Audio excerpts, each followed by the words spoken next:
South Africa's textile industry has just been shaken up.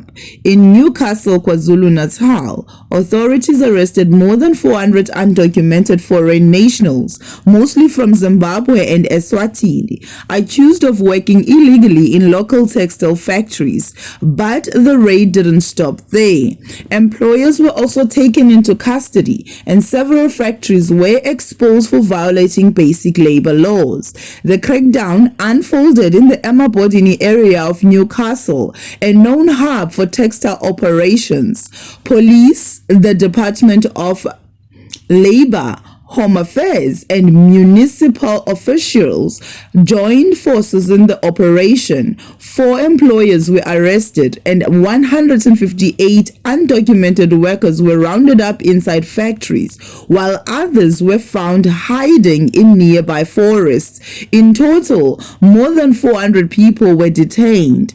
Deputy Minister of Labor Jomo Sibiya explained that the goal was twofold: to hold employers accountable and to ensure that businesses prioritize South African workers. But what inspectors uncovered inside the factories was shocking. None of the 6 companies investigated were compliant with basic labor laws. Workers were not being paid for overtime or holidays. Many were earning below the minimum wage, and health and safety conditions were dire.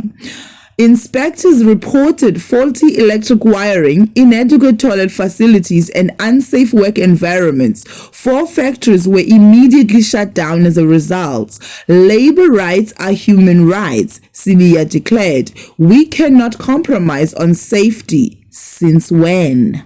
The raid, however, did not come out of nowhere. It followed sustained pressure from the Umkhonto weSizwe Party's Labour desk. MKP Labour representative Kelvin Tabashe praised the move but emphasized that this cannot be a once-off operation. He called for ongoing inspections and accountability, arguing that one crackdown is not enough to fix systematic exploitation. Keep the spotlight on the issue. The MKP has organized a labor rights demonstration in Newcastle on September 30th, 2025. This case raises difficult questions.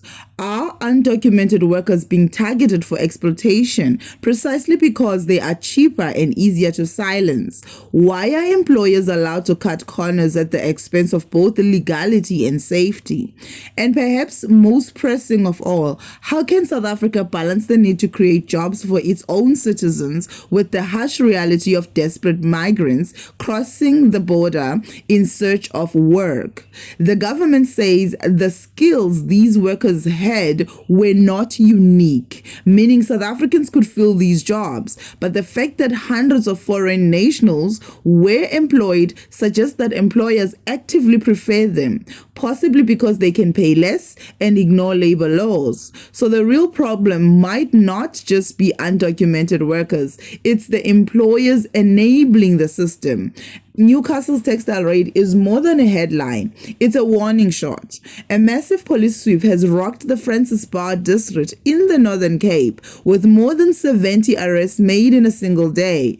Those taken into custody included wanted suspects linked to serious crimes, undocumented immigrants, and even an employer fined 20,000 rand for hiring them illegally. This wasn't an ordinary patrol. It was a high-density, multi-agency crackdown stretching across Kimberley, Buckley West, Delpotrup, Falhards, and Modder River. The operation was led by senior SAPS officials: Major General Kahikaye Besnar, Deputy Provincial Commissioner for Policing Major General Luntu Ngubelanga, Deputy Provincial Commissioner for Crime Detection and Acting District Commander Brigadier Nicholas Mtongana.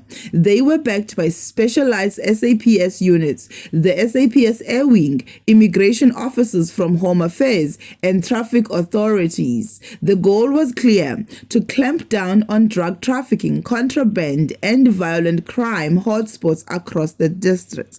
Again, why now?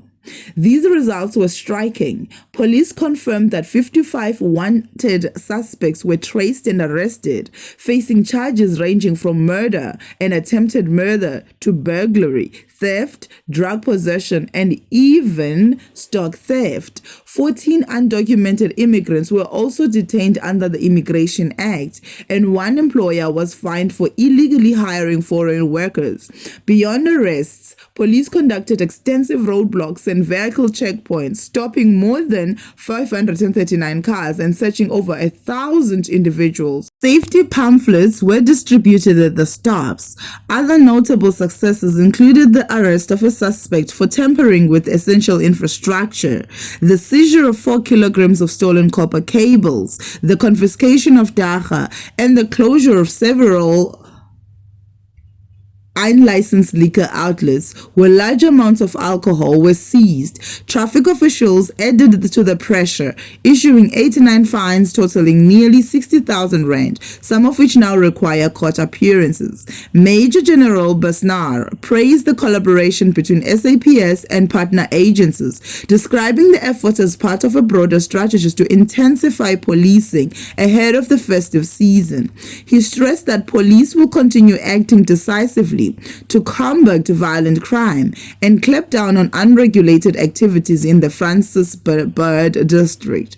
But beyond the arrests, this operation sends a much louder message. It highlights how widespread these activities are, from copper theft that cripples infrastructure to illicit liquor sales fueling violence to the hiring of undocumented workers in exploitative conditions. The real question is whether these kinds of crackdowns will become a consistent policing strategy, or if this is simply a once-off show of force before crime syndicates regroup. Authorities are cracking down, but whether this sparks long-term reform or just another cycle of raids and silence remains to be seen. What do you think of this story? Let us know in the comments, and don't forget to like, subscribe, and hit the bell so you don't miss more news stories as we bring you matters that matter.